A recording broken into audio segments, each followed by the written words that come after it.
Betrayal from the ones we trust the most, whether it's a friend, a partner, or a family member, cuts deep, leaving scars that can take time to heal. But what if this betrayal cost you your life? When Shannon dePaul, 28, didn't attend her sister Debbie dePaul's birthday party in March 2017, indication that something was wrong arose. This absence was highly out of character for Shannon, who was known as a free spirit with an extensive social circle. Despite her absence, her family presumed Shannon was simply busy and would meet them soon.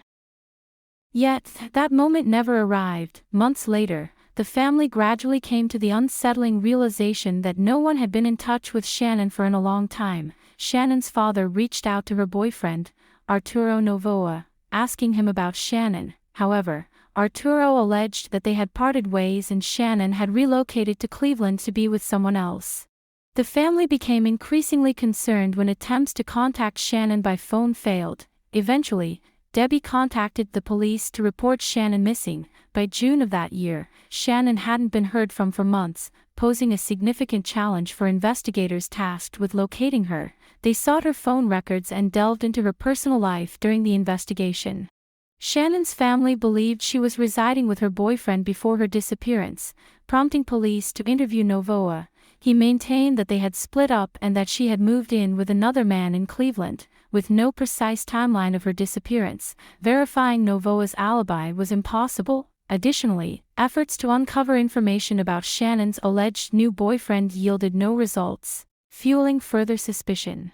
Next, authorities interviewed John, one of Shannon's former boyfriends, who ran a roofing business and had a criminal record for drug dealing. Their relationship ended while John was incarcerated, causing him distress, as reported by Shannon's friends. Adding to the intrigue, John was released from prison not long before Shannon's disappearance. John had both motive and opportunity. Nevertheless, John informed the police that he hadn't seen Shannon since February. He mentioned that Shannon had expressed intentions of giving Novoa another opportunity in their relationship. However, he also admitted to harboring romantic feelings for Shannon during their conversation.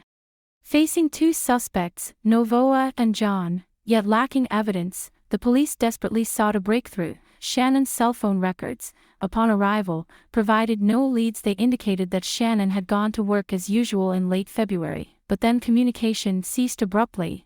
Her phone was switched off, and the number was reassigned to someone else. Concurrently, activity on Shannon's credit card ceased. It was a dead end. A turning point in the investigation was on July 30th, when Ken Eschenbaugh dialed 911 from his Youngstown residence to report a gruesome discovery. He and his wife, Jill, had stumbled upon a dismembered female body wrapped in garbage bags inside their freezer, missing its head. Dan Casares, the chief prosecutor at the Ohio Attorney General's office, described the scene. You have arms and legs in a freezer, and then you have the victim's teeth and parts of a spine.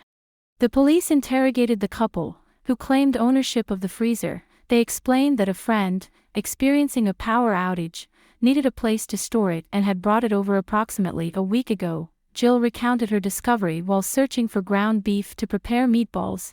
She encountered a padlocked freezer belonging to the friend. Using a screwdriver, she managed to unlock it, only to find piles of black bags and a bucket emitting a foul odor. Alarmed, she requested her husband's assistance. Upon inspection, he opened one of the bags and observed what appeared to be a human foot. Upon examining the body parts, police discovered a tattoo of a scorpion on one of the feet, coincidentally, matching Shannon's zodiac sign.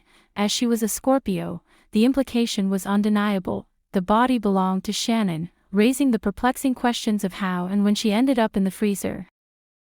During separate interrogations with the police, the Eschenbaughs provided consistent accounts, leading to their exclusion as suspects. However, a new individual emerged as a suspect, Anthony Gonzalez, reportedly the one who delivered the freezer to the Eschenbaughs' residence.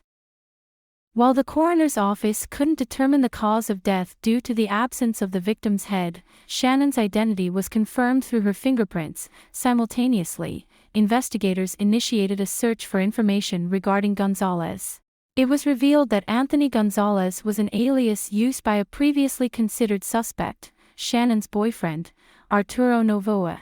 Further investigation unveiled that Novoa had entered into a relationship with Katrina Layton, who moved in 2 weeks after Shannon was last seen alive. Subsequently, the police brought the couple in for questioning and conducted a search of their apartment, uncovering a meat cleaver, bloodstains on the walls, and an owner's manual for the deep freezer containing Shannon's remains.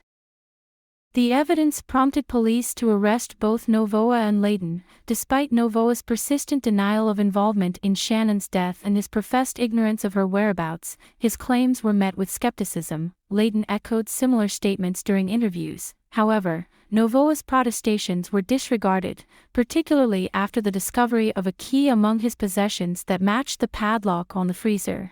As the police built their case, Shannon's ex-boyfriend, John, played a crucial role in seeking justice.